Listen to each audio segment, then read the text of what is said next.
The Dakota Access Pipeline is less than a mile away from crossing underneath the Missouri River. Actually, it's less than like half a mile away from being, constructed underneath the Missouri River. So, as we have stated before, this is an extreme emergency situation. President Obama, as far as I know, he's only addressed this issue one time, and that was in Laos.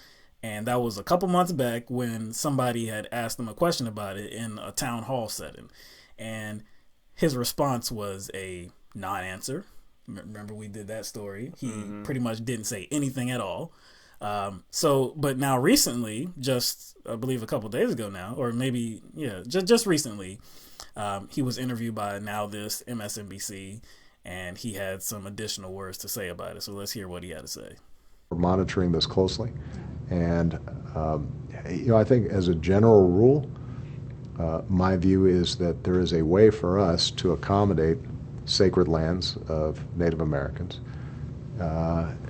and I think that right now the Army Corps is examining whether there are ways to reroute this pipeline in a way. Right. So we're going to let it play out for several more weeks and determine whether or not this can be resolved in a way that I think is properly attentive to the traditions of the first Americans. Is there something to be done about the way protesters are being treated right now, though? They're getting sprayed with rubber bullets. We're seeing some kind of shocking footage. Yeah, I mean, it's a challenging situation.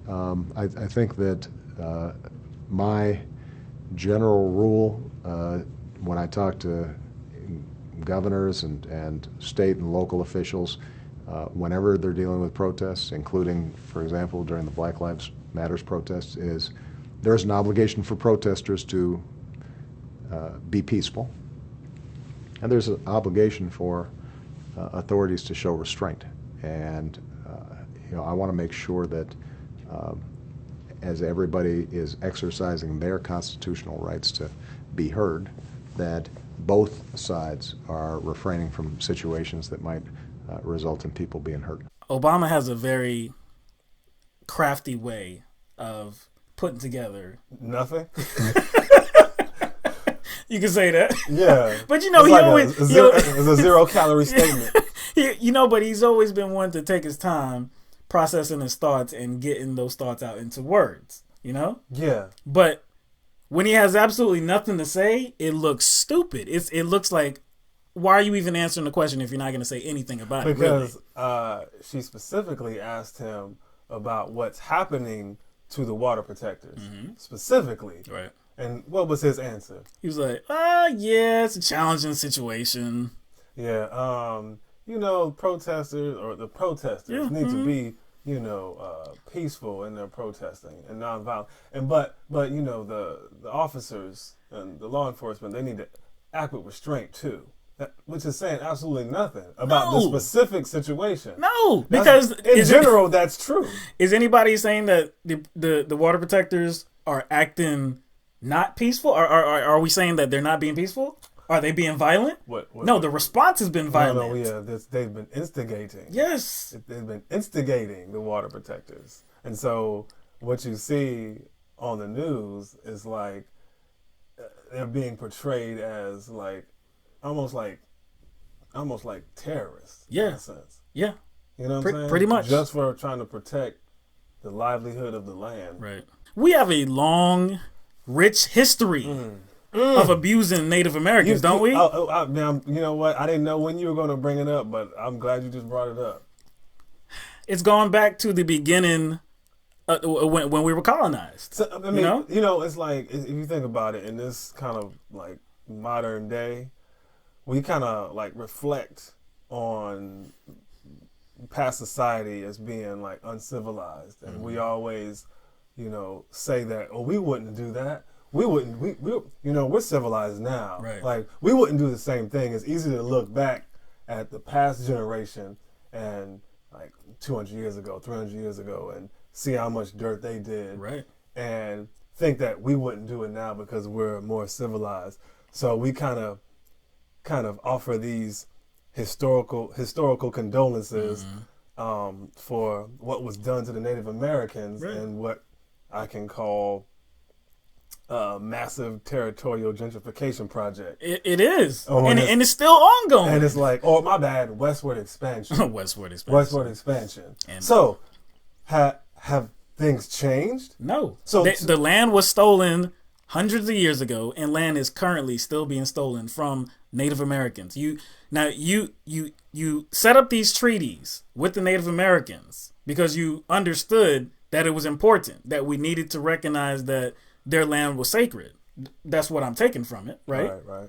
But now that you have this brand new pipeline that needs to go across an area, well now these treaties don't mean anything. Now their land doesn't mean anything. So you're saying, all that, patting on the back we do to ourselves, and how we look back and the Native Americans, please forgive us, offering our apologies. So you're saying that's just lip service? That's all it is. He had the nerve to talk about let's let this play out for several more weeks. What he means is let's see if these water protectors run out of energy. Yeah.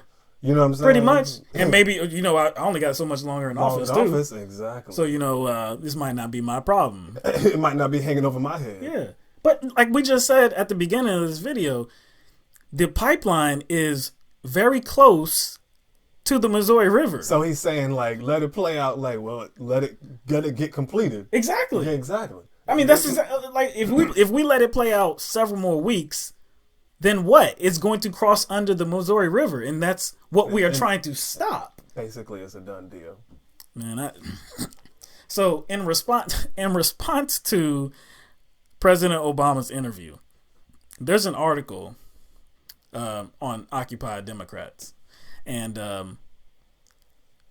I just don't see where they were going with this article. What is that? What does it say? What does the headline say? The title is Obama just announced he's going to save Standing Rock by rerouting pipeline. Did you hear that? No, he said we're going to look into solutions, possibly rerouting. Possibly. Now, first we have to recognize how unlikely that is. That would cost millions and millions of dollars, and with like we said, it's already near the Missouri River. So why would they reroute it? They could.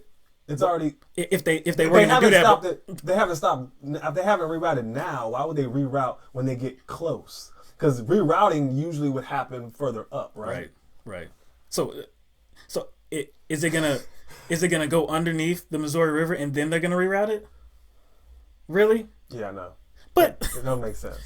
But did Obama say that he was gonna save and Standing Rock? And that article was referencing that video. Yes, it was in. There's quotes from that video. I'm like, they must have seen another interview that I didn't see. Has Obama consulted the company? What's the name of the company? Energy Transfer Partners. Okay. Yeah. Has Obama consulted that company about rerouting, and have we heard anything about it? Not that I've seen. Or the press conference? No. Something about it? This is like, I think these loyal Democrats, they rush to be like so supportive of anything that a Democrat says that may be the right thing. It has the illusion of being the right thing. You know what I'm saying? You know why it has the illusion of being the right thing? Because the other side is so extremely wrong. Yeah. All the time, or most of the time.